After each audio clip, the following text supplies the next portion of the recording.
Hello, welcome. In this video we will have an analytical book summary of Shatter Me by Tahereh Mafi. This is the first book of the Shatter Me series, that contains 6 books and 5 novels that can be condensed in 3. This list can help you in case you want to read them or to remind you if you already have.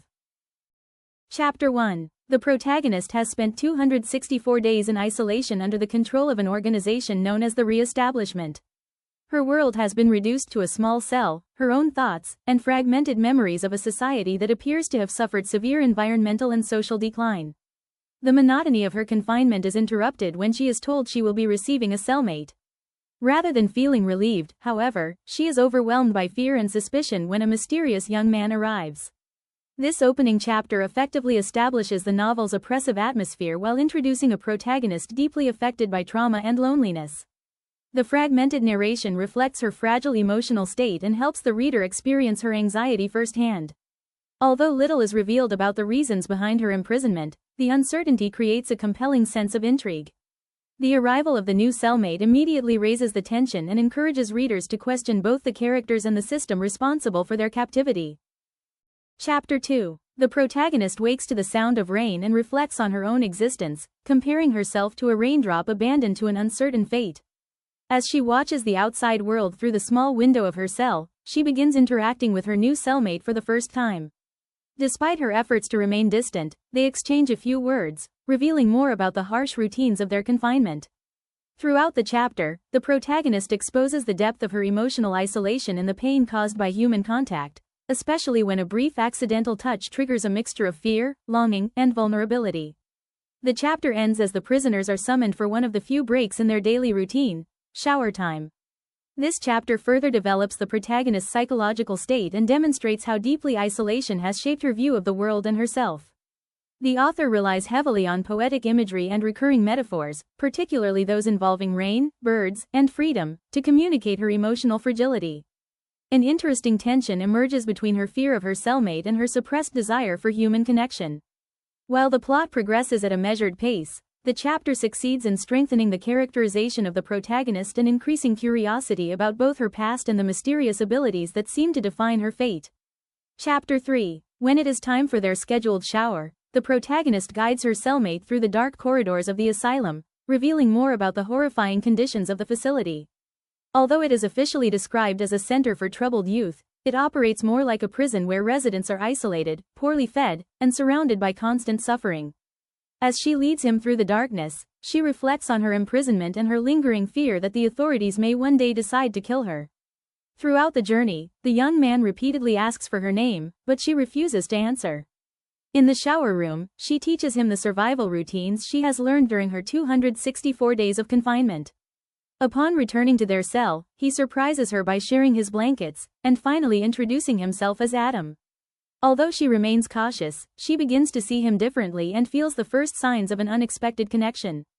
This chapter greatly expands the world building by exposing the daily cruelty of the asylum and the extent to which the protagonist has adapted in order to survive. It also represents an important turning point in her relationship with Adam. What initially seemed like a threatening presence gradually becomes a source of comfort and understanding as Adam begins to show kindness and respect. The contrast between the protagonist's hard-earned experience and Adam's initial confusion emphasizes the dehumanizing nature of the institution. Furthermore, Adam's repeated attempts to learn her name reinforce one of the novel's central themes: the human need for identity and connection in a system designed to erase both. Chapter 4. Juliette wakes up in a prison cell after a night filled with nightmares and obsessive thoughts repeating that she is not insane. She is disoriented and surrounded by suffering and distant screams, which suggest a harsh and oppressive environment. Her cellmate is Adam, a boy she does not know yet, and their first interaction is cautious and tense. Despite her fear and emotional instability, they begin to speak. Adam shows concern and patience, slowly breaking through Juliette's isolation. By the end of their conversation, he asks for her name, and when she finally tells him, Juliette, it becomes a powerful moment of recognition and human connection, something she has not experienced in years. This chapter establishes Juliette's psychological state through repetition, sensory distress, and fragmented thoughts, emphasizing her isolation and fear of her own identity. The constant mantra, "I am not insane," reflects both her trauma and her struggle to maintain self-control in an environment that dehumanizes her. Adam's presence introduces a sharp contrast. He is calm, grounded, and emotionally open, which creates a fragile sense of safety. The dialogue is minimal but deeply significant, showing how connection develops through small, careful exchanges rather than action. The moment Adam learns her name is especially important, as it interrupts Juliette's pattern of self-erasure and marks the first step toward reclaiming her identity as a person rather than a monster. Chapter 5. Juliette reflects on her painful childhood and recalls how her parents began to fear her after discovering that they could no longer touch her without suffering consequences. For years they made her feel responsible for destroying their family, isolating her and treating her as if she were a monster. While watching the snow fall beyond the window of her cell, she talks with Adam about life inside the asylum and the worsening condition of the outside world. Juliette explains that ecosystems have collapsed, animals are disappearing, and the seasons no longer behave as they once did. The conversation becomes especially significant when Adam calls her by name for the first time, revealing that he already knows who she is. Later, Adam shares what has happened beyond the institution. The re-establishment has become a global power that controls territory divided into thousands of sectors while fighting growing resistance movements. He also reveals that the regime is destroying books, historical records, and cultural artifacts in an attempt to rebuild society according to its own vision. Despite Adam's repeated questions about her past and the reason for her imprisonment, Juliette continues to hide the truth about her abilities. This chapter provides major world-building revelations and marks one of the first moments in which Juliette and Adam begin developing a genuine connection. Through Juliette's memories, readers gain a deeper understanding of the emotional trauma that has shaped her life and the lasting impact of her parents' rejection. At the same time, Adam's explanation of the re-establishment greatly expands the scope of the story, showing that the conflict extends far beyond the asylum and affects the entire world. The author effectively balances political exposition with character development, while preserving the mystery surrounding Juliette's powers and Adam's true role in the narrative. Chapter 6. 2 weeks have passed since Adam arrived in the cell, and Juliette's daily routine remains largely unchanged. As she watches the world beyond the window and reflects on the state of society, she thinks once again about the white and gold bird that has appeared in her dreams for years, a symbol of hope and freedom.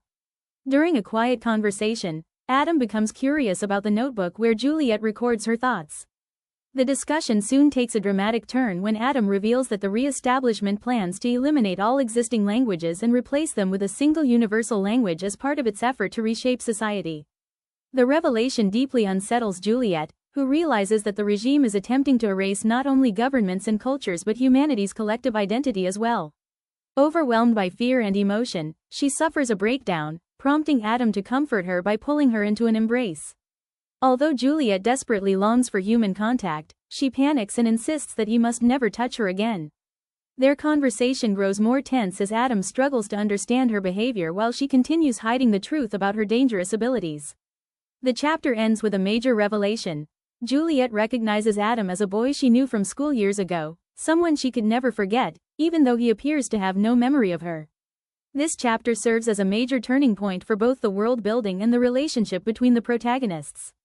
On one hand, it expands the threat posed by the re-establishment by revealing its intention to erase cultural diversity and redefine human identity itself.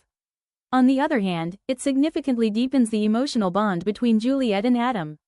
Their embrace becomes the first genuine moment of physical and emotional comfort Juliette has experienced in years, making the mystery surrounding Adam's apparent immunity to her touch even more compelling.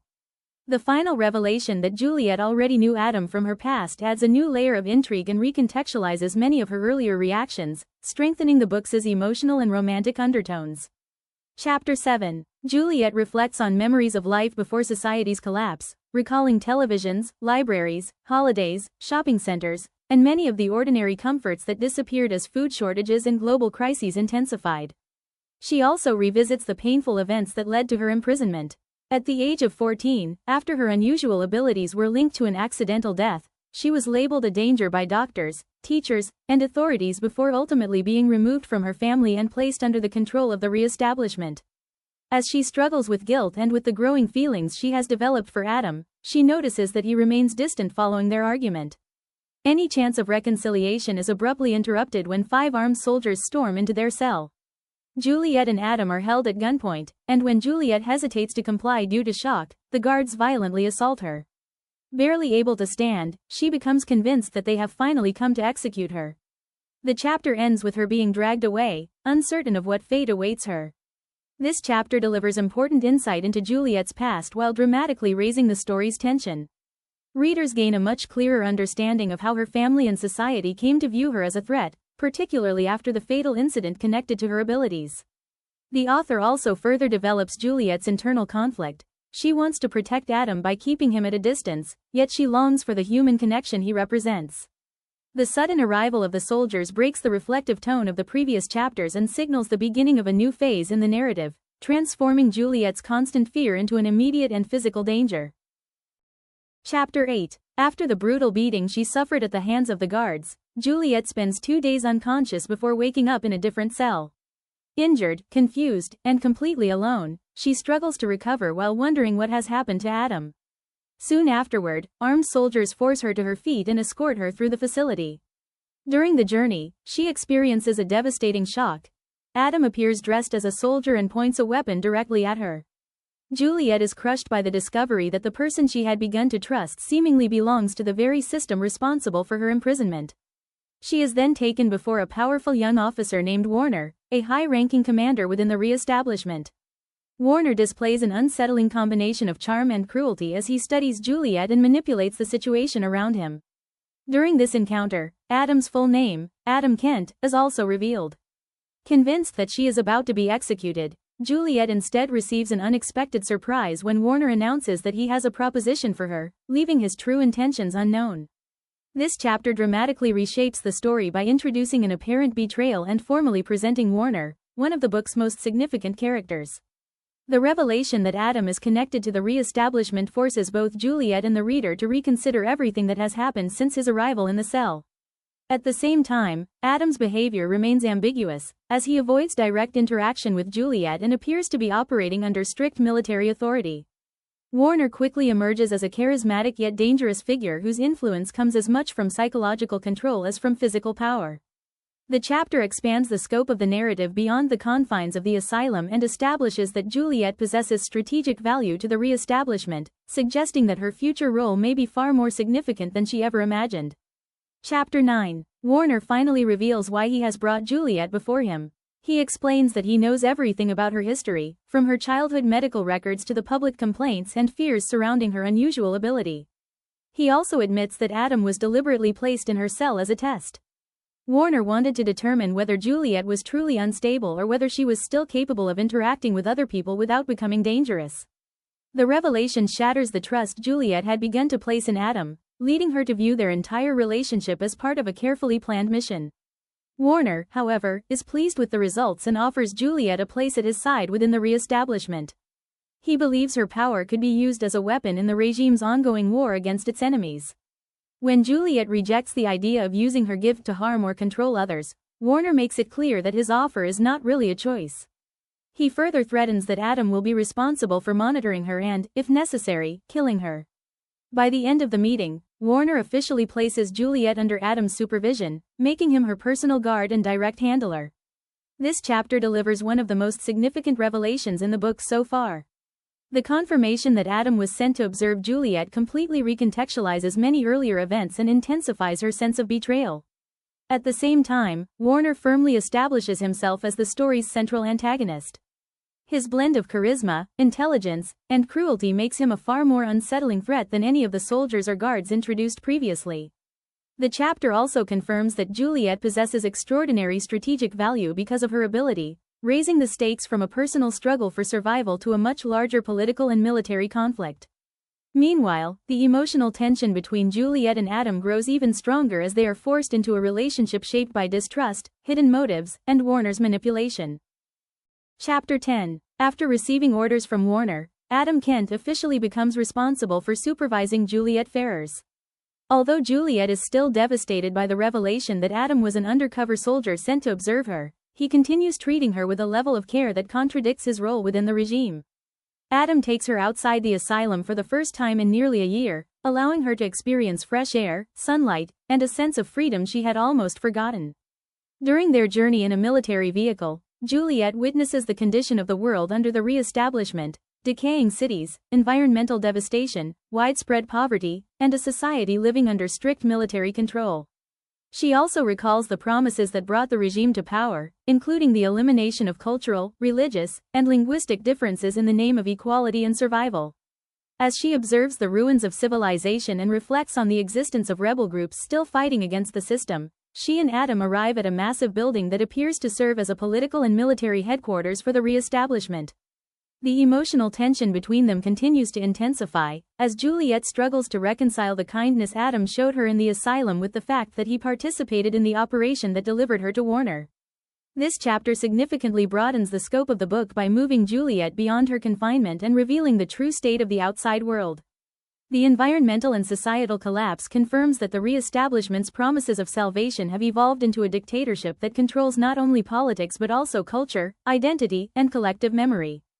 At the same time, the chapter deepens the emotional conflict between Juliette and Adam. She feels betrayed, yet still finds comfort in his presence, while he increasingly appears torn between his duties and his feelings. Juliette's return to the outside world serves as a powerful symbol of transition, marking the point where her struggle begins to expand beyond personal survival and becomes connected to the fate of an entire society. Chapter 11. Juliette arrives at the re-establishment's luxurious headquarters and is shocked by the extravagant wealth that contrasts sharply with the suffering she witnessed outside. Overwhelmed by the injustice of it all, she suffers an emotional breakdown, convinced that such luxury has been built upon the misery of countless people. During her collapse, Adam Kent carries her to a private room inside the complex. There, she learns that Warner has assigned her a comfortable suite and that Adam will serve as her permanent guard. Although Juliette asks to be left alone, Adam explains that he cannot leave because she is still considered a threat. Later, when he tries to signal something to her privately in the bathroom, Juliette mistakes his behavior for a threat and panics, but Adam leaves without harming her. This chapter highlights the corruption and hypocrisy of the re-establishment, whose leaders enjoy luxury while ordinary people suffer. It also deepens the emotional conflict between Juliette and Adam. Despite feeling betrayed, she still finds comfort in his presence. The ending suggests that Adam is hiding important information and that his loyalty to the regime may be far more complicated than it appears. Chapter 12. After showering and experiencing comforts she has not enjoyed in years, Juliette realizes that Warner is trying to buy her loyalty through luxury and privilege. However, she refuses to become a tool of the regime and remains determined to hold on to her identity and beliefs. Later, Adam escorts her to a formal dinner with Warner and several high-ranking officers. During the meal, Juliette openly defies Warner, rejecting both his friendliness and the food he offers her. To demonstrate his authority, Warner suddenly fires his gun inside the dining room, intimidating everyone present. Juliette ultimately agrees to eat only after Adam silently pleads with her through a meaningful look, revealing how much influence he already has over her emotions. This chapter further develops Warner's character, portraying him as a mix of charm, manipulation, and intimidation. It also reinforces Juliette's moral strength, as she refuses to be controlled despite her hunger and vulnerable situation.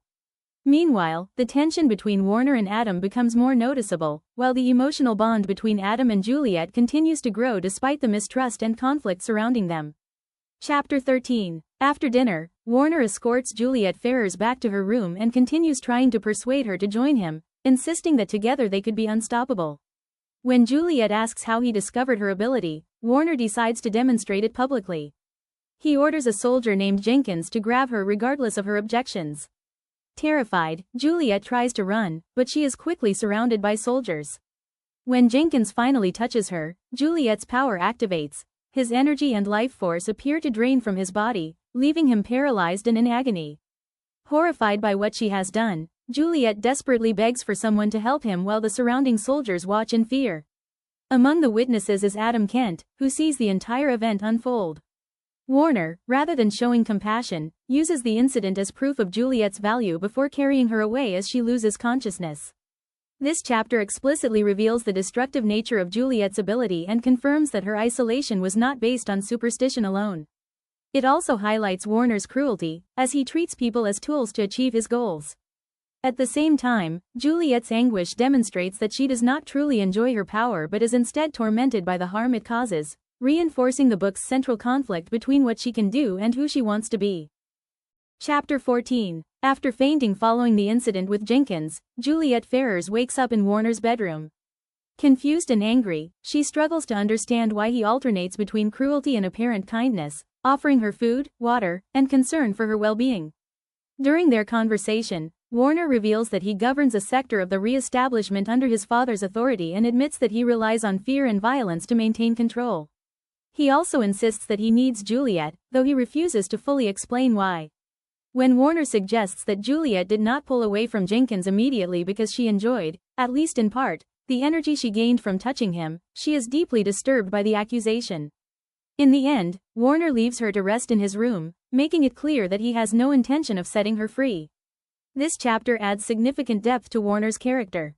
Rather than appearing as a straightforward villain, he emerges as a more complex figure who shifts between manipulation, blunt honesty, and an unusual concern for Juliette.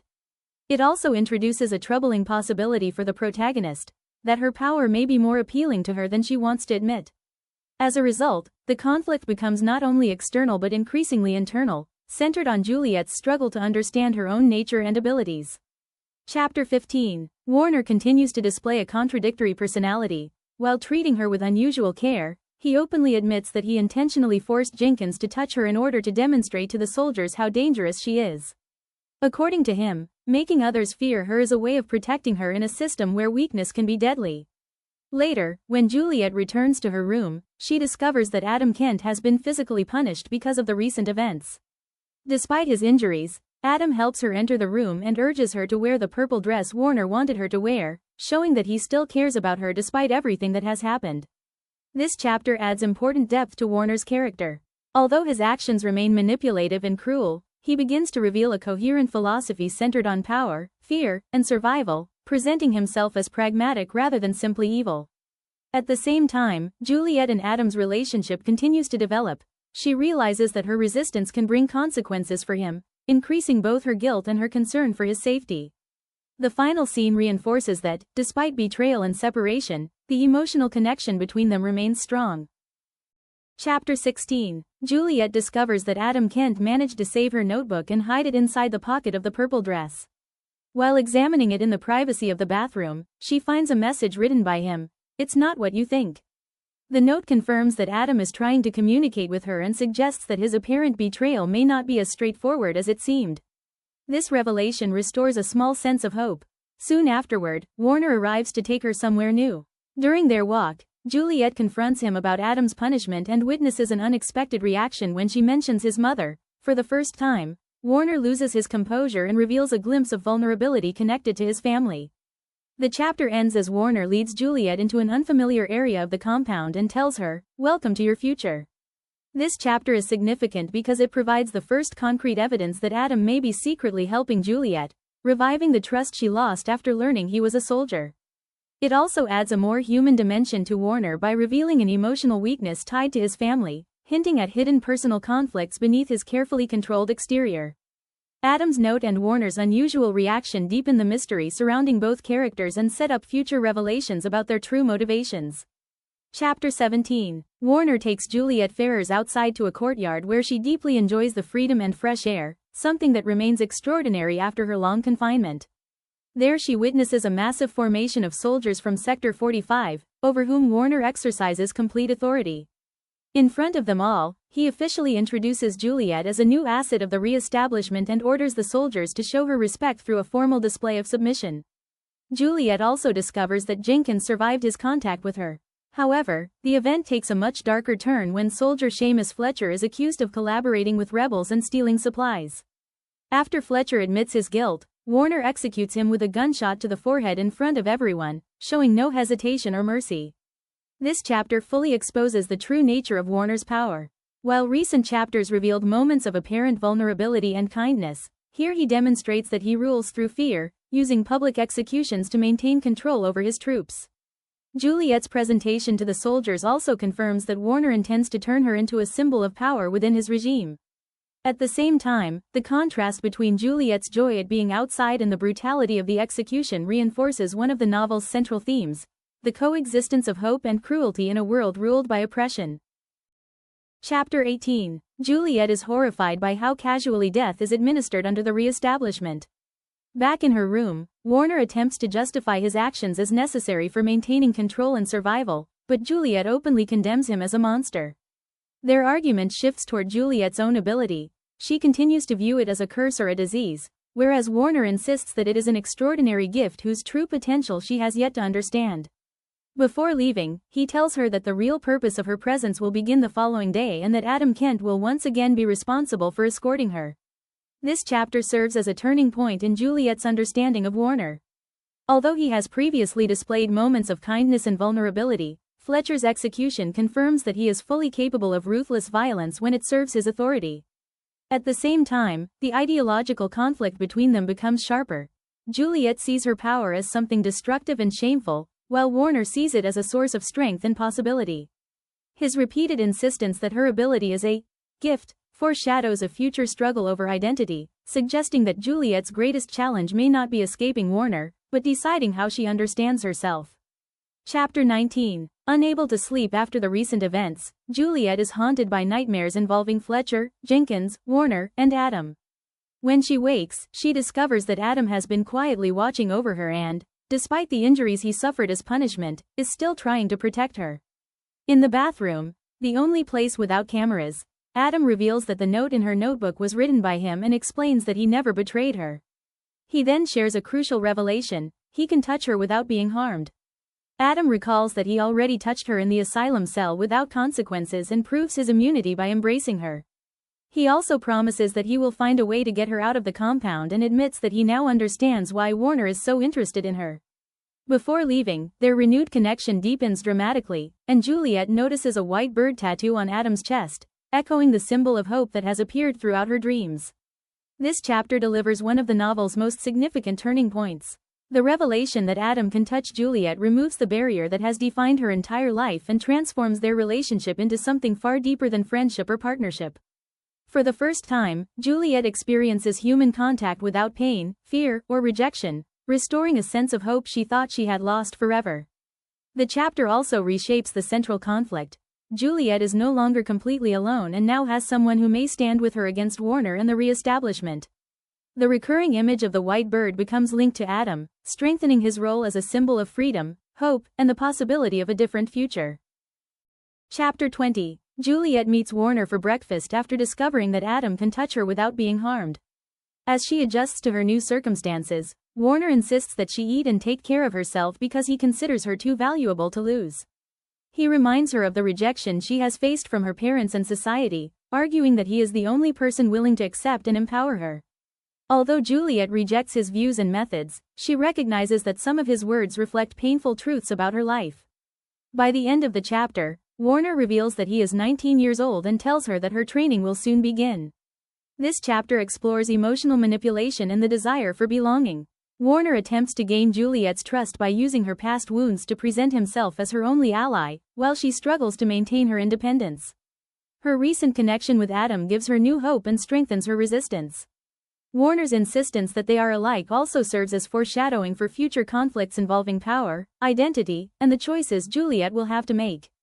Chapter 21. 1 week after her secret conversation with Adam, Juliette remains isolated under Warner's constant surveillance, as he controls her schedule and forbids her from speaking to the soldiers. During breakfast, Juliette demands that the cameras in her room be removed, leading to a heated argument about her past, her abilities, and her identity. Warner insists that she embrace her power and use it to serve the re-establishment, while Juliette refuses to become a tool of torture. The conflict intensifies when Warner reveals that Adam volunteered to watch her and knew who she was from the beginning, causing Juliette to question her trust in him. In the end, Warner agrees to remove the cameras, and Adam is ordered to escort her back to her room. This chapter explores the conflict between identity and perception. Warner tries to persuade Juliette to embrace the power and resentment created by years of rejection, while she remains determined to preserve her compassion and humanity. The revelation about Adam introduces uncertainty into a relationship that had become a source of hope for Juliette, increasing the emotional tension of the novel. Furthermore, the ideological clash between Juliette and Warner highlights two opposing views of power, making this chapter an important step in the psychological development of both characters. Chapter 22. After learning that Adam knew who she was from the moment he entered her cell, Juliette reflects on their childhood and remembers that he was one of the few people who treated her with kindness when everyone else rejected her. Believing she had been deceived, she confesses the childhood accident in which she fatally harmed a young boy, but Adam assures her that he always believed it was an accident. He reveals that he had wanted to talk to her when they were children and never saw her as a monster. Their conversation clears away misunderstandings and deepens their emotional connection. Just as they are about to kiss, a security call interrupts them to verify the deactivation of the cameras. Afterwards, Adam embraces Juliette and tells her that they need to escape as soon as possible. This chapter marks a major emotional turning point for Juliette. For the first time, someone fully understands her fears, mistakes, and past while still choosing to believe in her. The central theme is acceptance.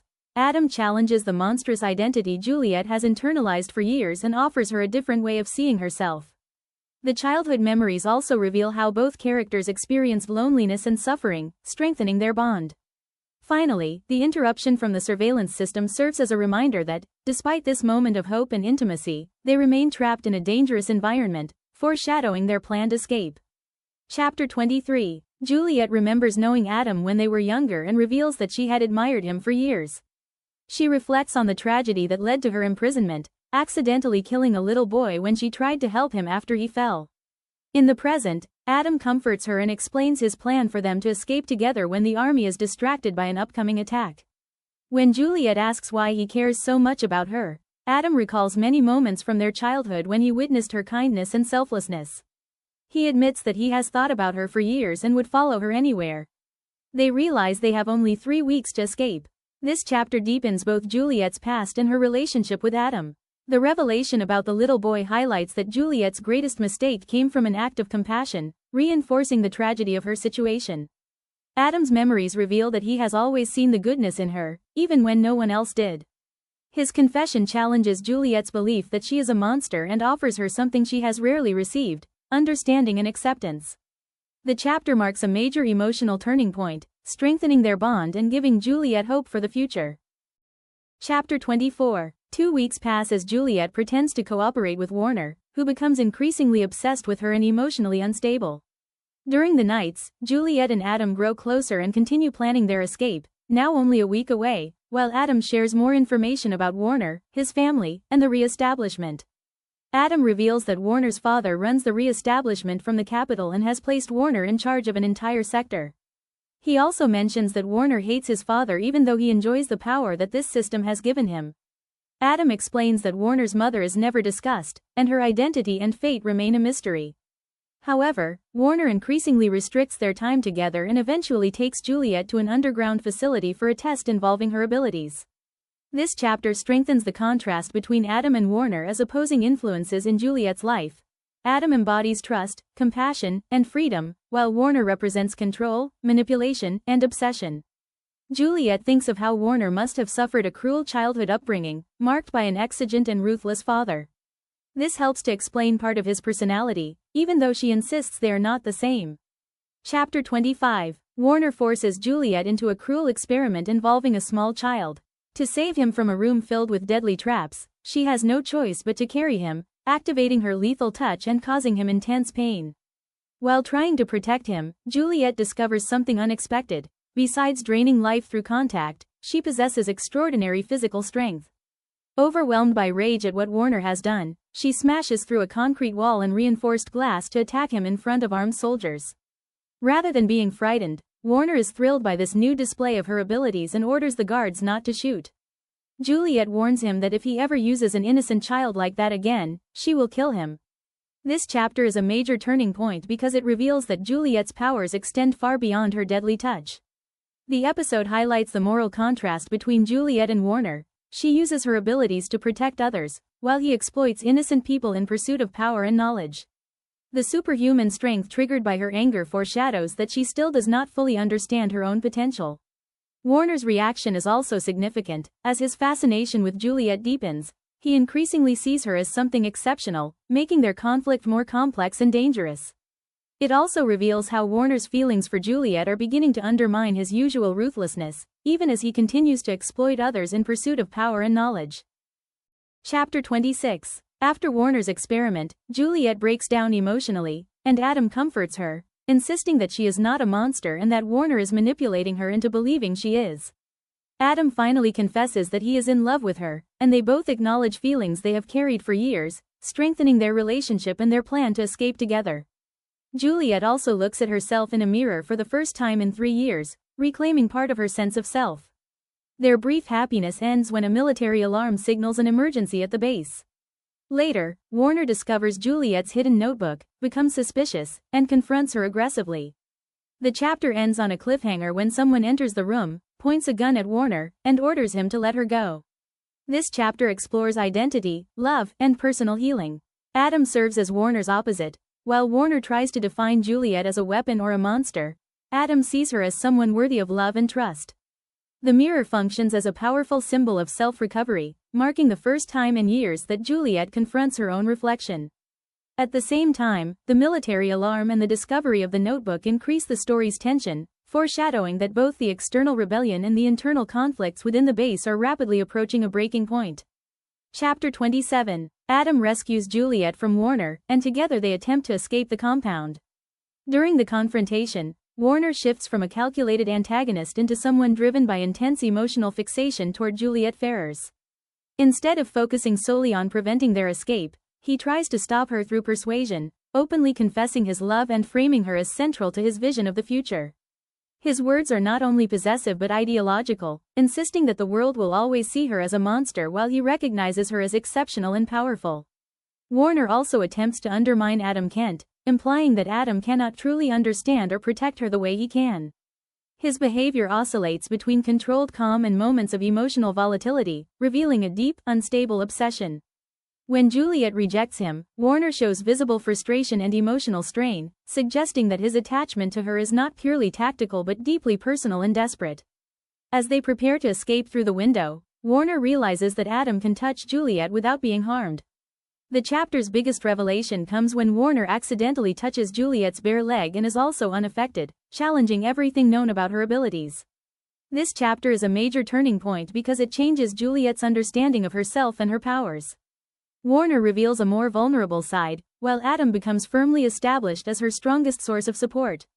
The fact that both men are immune to Juliette's touch serves as significant foreshadowing, hinting at deeper secrets about their abilities. The escape itself symbolizes Juliette's search for both physical and emotional freedom. Chapter 28. Juliette and Adam continue their escape after fleeing Warner. While climbing down the rope, soldiers try to pull her back, but she lets go and Adam catches her. They race through the abandoned city as they are pursued. Adam's military training keeps them alive and helps Juliette calm her panic. Along the way, Adam reveals important world-building. Soldiers carry a tracking serum in their blood, but a radioactive area created by a nuclear plant disaster disrupts the trackers, making the army believe he is dead. Juliette also learns that both she and Adam are immune to radiation, something Warner had secretly studied. Throughout their escape, Juliette and Adam's relationship grows stronger through trust, protection, and emotional intimacy, ending with Adam telling her it is time to go home. This chapter serves as a bridge between escape and the next phase of the story. Juliette begins to see herself less as a helpless victim and more as someone capable of surviving beyond captivity. The revelation of her radiation immunity expands the mystery of her powers and suggests that she is far more unique than she realizes. Adam continues to symbolize safety and hope, literally teaching her how to breathe, endure, and trust herself. Symbolically, the contaminated zone reflects a ruined world hiding deeper secrets beneath its surface, while the final line, "Let's go home," foreshadows the existence of a place and a community Juliette has not yet discovered. Chapter 29. They eventually reach a tank Adam hid years earlier as part of a long-prepared escape plan. When Juliette asks where they are going, Adam answers, "My house," strengthening the idea that they may finally find a true home. This chapter symbolizes Juliette's transition from confinement to freedom.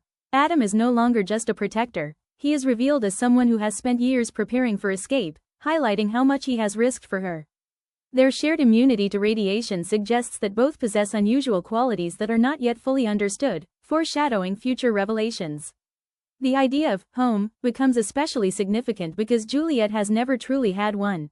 Therefore, the final line represents hope, belonging, and the possibility of a new life. Chapter 30. As they travel toward a safe haven, Adam reveals that his father died some time ago and reassures Juliette that he has always seen her as a good person, incapable of becoming the weapon Warner wants her to be. Their conversation strengthens their bond and allows Juliette to voice some of her fears about her powers and her past. Eventually they arrive at an underground hideout that Adam calls home. There, an important revelation changes the dynamic of the story. Adam is not alone. Juliette meets James, Adam's younger brother, whose presence introduces a new emotional and family dimension to the narrative. This chapter slows the pace to focus on character development. Adam becomes more than Juliette's protector, revealing his own emotional scars, family history, and hidden responsibilities. James's introduction expands the worldbuilding by showing that pockets of humanity and family still exist beyond Warner's direct influence and the re-establishment's control. Thematically, the chapter explores home, belonging, and hope, standing in sharp contrast to the isolation that has shaped Juliette's life. Juliette's decision to keep secret the possibility that Warner touched her without being harmed also serves as significant foreshadowing, hinting at deeper mysteries surrounding her abilities and their origins. Chapter 31. The chapter introduces James, Adam's younger brother, who lives with him in a hidden shelter beneath an abandoned building. Juliette learns that Adam has been talking about her for years and even told James about her dangerous ability, showing how important she has always been to him. Although Juliette worries about being feared or rejected, James greets her with curiosity and humor. Adam explains that Warner knows he has a brother but does not know where he is hiding.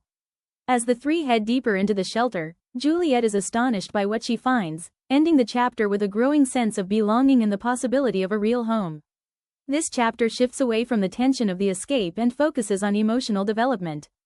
James's introduction humanizes Adam and highlights his protective, family-oriented side, while Juliette experiences the possibility of being accepted as part of a family for the first time. The chapter also strengthens the contrast between Adam and Warner. Adam offers safety, trust, and genuine affection, whereas Warner embodies control and obsession. The hidden refuge serves as a symbolic threshold into a new phase of the story, suggesting that Juliette may finally begin building an identity beyond fear, loneliness, and survival. Chapter 32. Juliette discovers the hidden refuge where Adam and his younger brother James live, a warm shelter located within a community of orphaned children supported by the regime. Through James, she learns more about everyday life under the re-establishment and about Adam's years of sacrifice to protect his brother. Food shortages are severe, artificial devices are used to multiply food supplies, strict curfews are enforced, and resources are distributed according to a person's usefulness to the re-establishment. Later, Adam reveals that he was drawn to Juliette from the moment she arrived at school, searched for her after she disappeared, and never believed the rumors surrounding her. Deeply moved by the realization that someone cared about her even during her darkest years, Juliette confesses her love, and finally understands that Adam is fighting not only for her, but also for the last family he has left. This chapter adds significant depth to Adam's character, elevating him beyond a romantic figure into someone driven by loyalty, responsibility, and perseverance. His confession that he spent years searching for Juliette strengthens the emotional foundation of their relationship and introduces a sense of fate and long-term devotion. James serves as a symbol of innocence surviving within a damaged society, while the orphan community expands the novel's worldbuilding by exposing the social costs of the regime. Thematically, the chapter centers on home, belonging, and hope, marking an important step in Juliette's emotional growth as she begins to see herself not as an outcast, but as someone worthy of love and remembrance. Chapter 33. In this chapter, Juliette and Adam spend their first night together at the safe house. As Adam treats Juliette's injuries, they share intimate moments and discover an unexpected connection. Both of them used to dream about the same white bird, a symbol of hope and freedom. Their growing closeness is interrupted when James, Adam's younger brother, wakes up from a nightmare and seeks comfort. Adam immediately puts James first, revealing the strength of their bond and the importance of family in his life. Adam's protectiveness toward James is one of the chapter's most significant elements. When James appears frightened in the middle of the night, Adam instantly sets aside his own desires to care for him, showing that his brother's well-being has always been his highest priority. This helps explain many of Adam's earlier choices, including joining the army, enduring Warner's authority, and risking his life. James is the main reason Adam continues to fight and survive. The shared white bird dream also serves as a symbol of destiny, hope, and freedom, suggesting that Juliette and Adam are connected by something deeper than simple romance.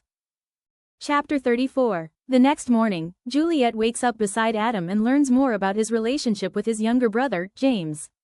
James is surprised to discover that Juliette can touch Adam without harming him, and after a private conversation with Adam, he begins to accept her as an important part of his brother's life. As Adam helps James get ready for school, Juliette witnesses the affection and routine they share as a family. Although she remains concerned about Warner and the dangers surrounding them, she starts to believe that she may finally belong somewhere and build a different future. This chapter focuses on the themes of belonging and family. Adam and James's relationship highlights a protective and loving bond that contrasts sharply with the isolation that has defined Juliette's life.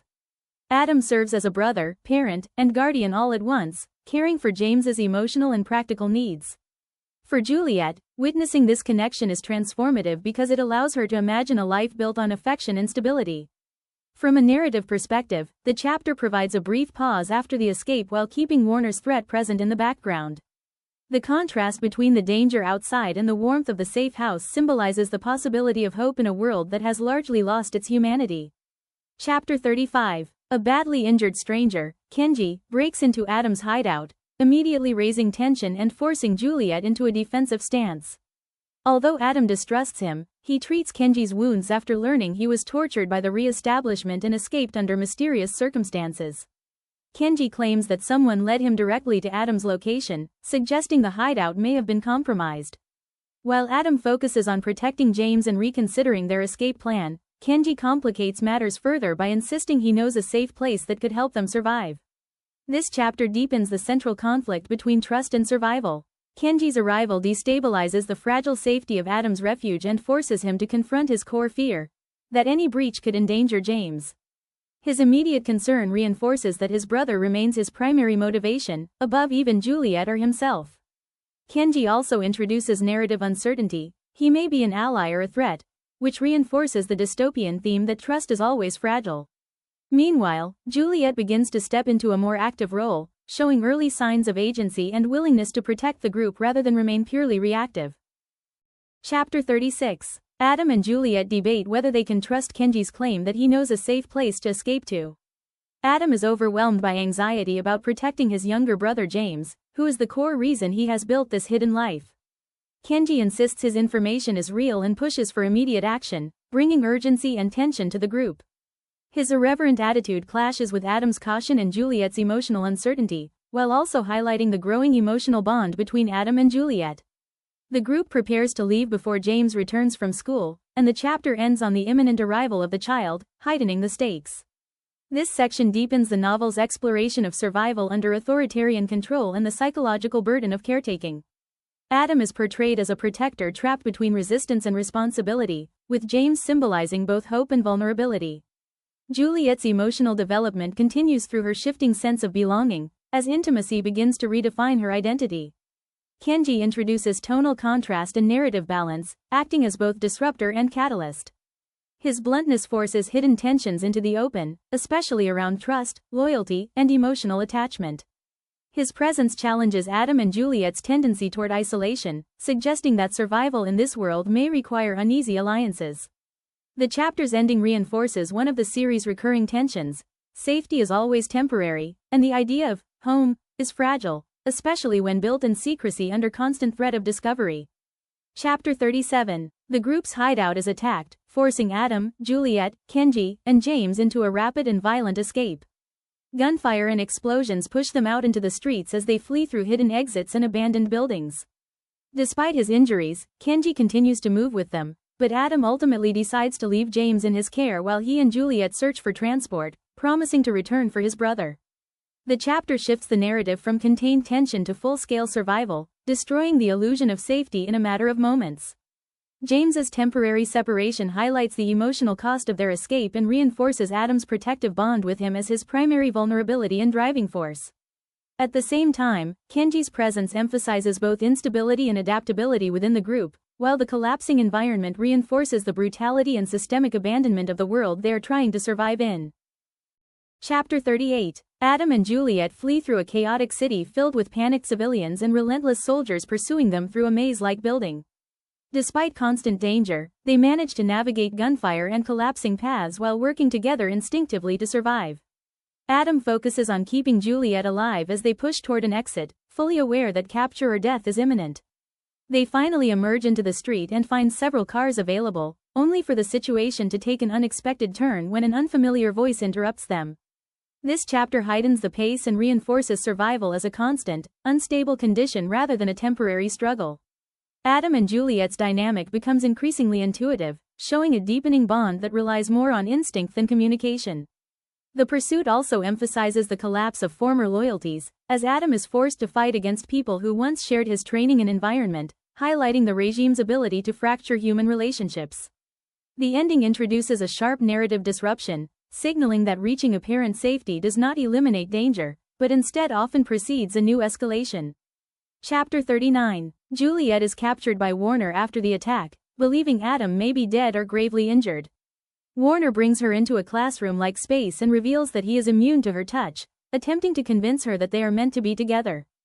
Despite Juliette's rejection, he continues to manipulate her emotionally and physically, framing their relationship as inevitable. Pretending to comply in order to survive, Juliette uses the opportunity to access a hidden weapon in his coat and ultimately shoots him, marking a sudden and decisive act of resistance. This chapter marks a psychological turning point, shifting the conflict from physical survival to emotional and psychological domination. Warner is portrayed as a deeply complex antagonist whose violence is intertwined with obsession, control, and a distorted need for connection. His belief in inevitability and love becomes another tool of coercion. Juliette, meanwhile, transitions from reactive fear to calculated agency, using performance and emotional masking as survival strategies. The gunshot symbolizes a rupture in her previous passivity, but it also raises moral ambiguity about violence as empowerment. The chapter explores control, coercion, obsession, and the blurred boundary between desire and domination under an authoritarian regime. Chapter 40. Juliette escapes after shooting Warner and is left in complete uncertainty about whether she has actually killed him. Despite the immediate trauma and confusion, her goal becomes clear: find Adam. She moves through a militarized, dangerous, and chaotic city, avoiding soldiers and following traces of blood until she discovers that Adam is still alive, though severely injured. She finds him suspended inside a slaughterhouse-like factory and frees him using a pocket knife. Together they manage to escape with extreme physical and emotional difficulty. Eventually, they reach an abandoned car, but the situation remains unresolved. Juliette cannot drive, leaving their escape at a critical point of uncertainty. This chapter marks a decisive shift in Juliette's development. Her identity is no longer defined solely by fear or being hunted, but begins to include direct action and decision-making under extreme pressure. However, this transformation is not framed as clean empowerment, but as an accumulation of trauma and responsibility. The setting, especially the slaughterhouse-like factory, symbolizes a system where violence is structural and bodies are treated as objects. Her relationship with Adam functions as an emotional anchor, but also as a vulnerability, since his condition determines all of Juliette's choices. Chapter 41. Juliette begins learning how to drive under Adam's guidance, as he remains severely injured while they attempt to return to James and Kenji. The journey is chaotic and dangerous, but they arrive without being intercepted, raising suspicions about why there is no active pursuit. Upon reuniting with Kenji and James, they confirm everyone is safe, though the situation remains unstable. Kenji takes over driving while Adam rests in the backseat, critically weakened. During the trip, suspicions arise about possible betrayal or information leaks, either from Kenji or from Benny, introducing a new layer of mistrust within the group. At the same time, the emotional bond between Juliette and Adam deepens, as they implicitly acknowledge their relationship, though it is not formally defined in front of others. This chapter marks a transition from immediate chaos to a more psychological and relational tension. External violence temporarily decreases, but it is replaced by strategic uncertainty. They no longer only question who is chasing them, but who may have betrayed them. The group dynamic becomes more complex with the introduction of internal suspicion, weakening trust as a survival resource. At the same time, the bond between Juliette and Adam becomes more explicit and emotionally dependent, showing that their relationship is not only romantic but also a mutual psychological support system amid the collapse of the outside world. Chapter 42. This chapter closes the escape sequence and shifts into an ambiguous form of safety that paradoxically destabilizes Juliette even further. Kenji brings the group into an underground, highly organized base, implying the existence of a structured resistance. However, the emotional core of the chapter is Adam's immediate removal to a medical wing, which Juliette is not allowed to enter. This separation triggers an acute psychological breakdown, showing that being safe does not equate to feeling safe. From a critical perspective, the chapter emphasizes how institutional safety fails to resolve individual trauma and instead intensifies it. Juliette's exhaustion leads to disorientation consistent with acute stress responses, paranoia, fragmented identity perception, and mistrust even toward Kenji. The narrative also highlights a deep emotional dependency between Juliette and Adam, where her sense of stability is heavily tied to his physical presence, raising questions about emotional codependence under extreme survival conditions. Chapter 43. This chapter portrays Juliette's transition into a controlled, clinical environment following the chaos of escape. She wakes up in a sterile white room, where a psychologist performs basic evaluations to assess her mental state. Adam's absence and the uncertainty surrounding his condition generate persistent anxiety, even though she is told he is recovering. Kenji's arrival confirms that she is inside an organized resistance facility where she is being processed, monitored, and potentially classified as unstable or dangerous due to her recent actions. From a critical perspective, the chapter highlights the medicalization of trauma and the resistance's attempt to normalize Juliette through protocols, testing, and psychological control. At the same time, it underscores her emotional fragility. Her sense of self remains deeply tied to Adam and recent violence, making stabilization difficult.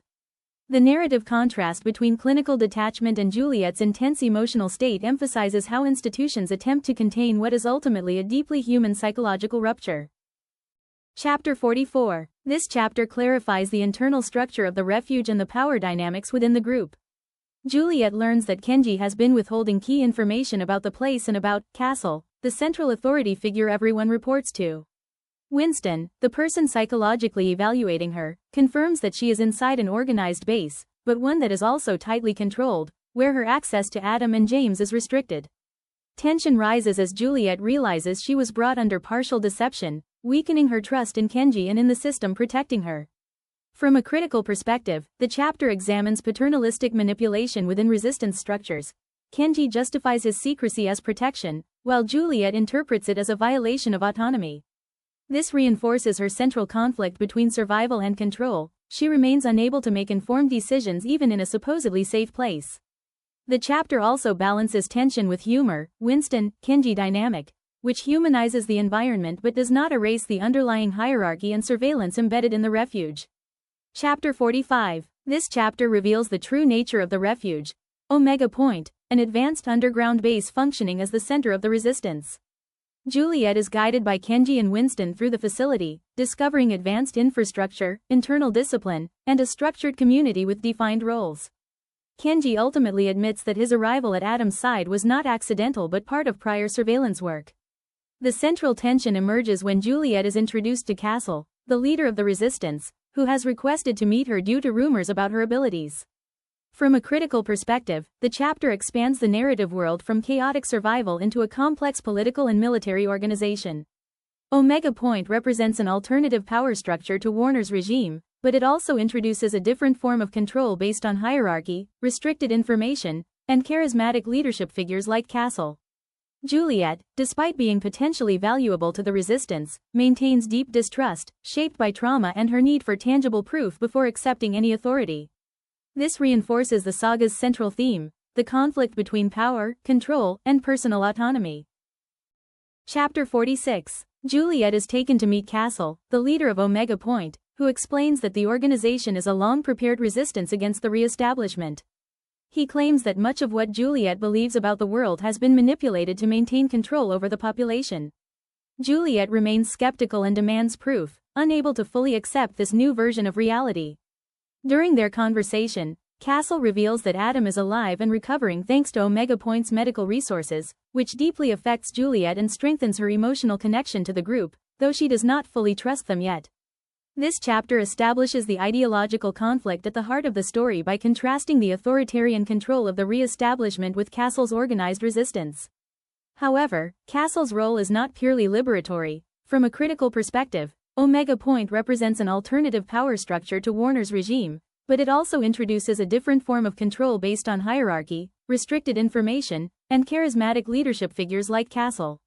Juliette, despite being potentially valuable to the resistance, maintains deep distrust, shaped by trauma and her need for tangible proof before accepting any authority. This reinforces the saga's central theme, the conflict between power, control, and personal autonomy. The revelation that Adam is alive stabilizes her emotionally, emphasizing that her sense of reality is anchored more in personal relationships than in political or ideological frameworks. Chapter 47. Castle reveals to Juliette that she is not alone, explaining that Omega Point is home to many people with special abilities like hers, whose conditions have been turned into strengths within the resistance. He discloses that he himself possesses advanced psychokinesis and has spent years gathering others like them to build a structured movement. Juliette is overwhelmed but intrigued, and her introduction to Brendan, a boy who can generate electricity, further reinforces the idea that she is not a monster but part of a larger group. The chapter ends with Juliette asking to see Adam through the glass while Castle continues observing her closely. This chapter marks a crucial identity transformation for Juliette, shifting her from isolation to the possibility of belonging within a community of similarly gifted individuals. Castle reframes her perceived curse as part of a collective condition, turning personal trauma into a structured ideological framework, though his control over information maintains narrative ambiguity about whether Omega Point is truly liberating or another form of influence. Brendan's introduction provides emotional validation and helps normalize Juliette's fear of her own power, but it also highlights her psychological fragility, as her rapid attachment to the idea of belonging suggests that her sense of identity remains heavily dependent on external acceptance rather than internal stability. Chapter 48. Castle brings Juliette into the medical wing to see Adam, explaining the structured healing system and specialized healers. Adam is badly injured but recovering. Juliette discovers she can touch him without harming him, surprising Castle and suggesting Adam may share her abilities. Castle shows scientific interest in this anomaly and confirms that Omega Point has studied people like them for years. Juliette finally reunites with Adam as he begins to wake, exhausted but safe. This chapter deepens Omega Point's shift from refuge to research-driven organization. Castle's reaction to Adam's immunity frames abilities as biological phenomena, subtly objectifying individuals as subjects of study. This introduces a tension between care and control. Omega Point heals and protects, but also categorizes and analyzes. Despite this, Juliette and Adam's relationship remains the emotional center, resisting the institutional logic around them. The chapter balances intimacy with clinical observation, highlighting how identity and humanity are redefined in this new environment. Chapter 49. Kenji interrupts a private moment between Juliette and Adam, enforcing the rules and separating them for the night. Kenji reveals his ability to become invisible and admits he has been spying on Adam under orders from Omega Point's leadership. He explains that the Resistance has been tracking Warner's operations and confirms that Warner is still alive but injured.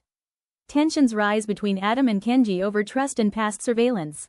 This chapter deepens the political complexity of Omega Point by revealing that surveillance and infiltration are core resistance strategies, complicating Kenji's role as both ally and manipulator.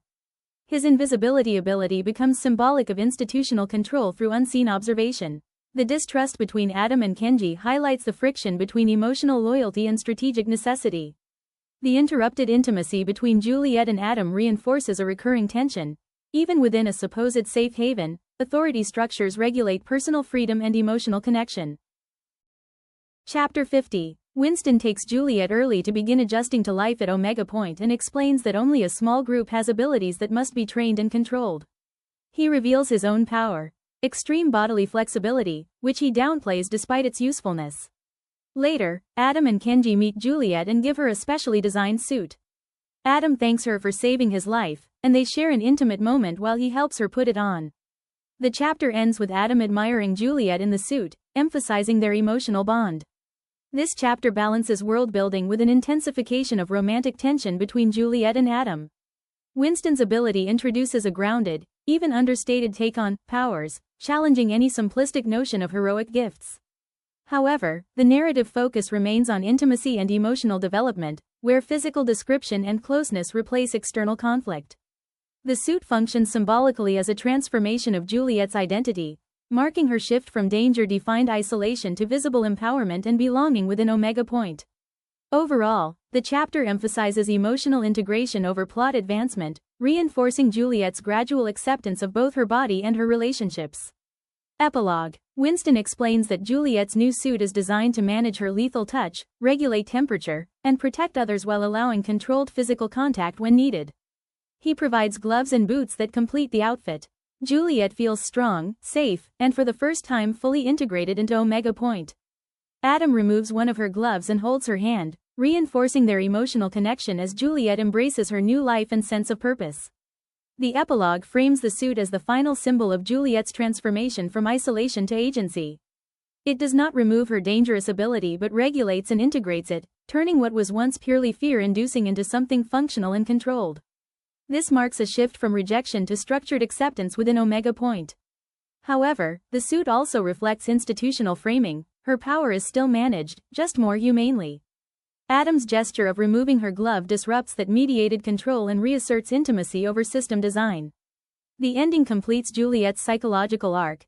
She moves from fear and fragmentation toward confidence, belonging, and chosen purpose within the resistance. Before I go, I want to invite you, if you haven't done it yet, to read the books and experience the author's prose firsthand. Thank you for watching. Hugs and kisses.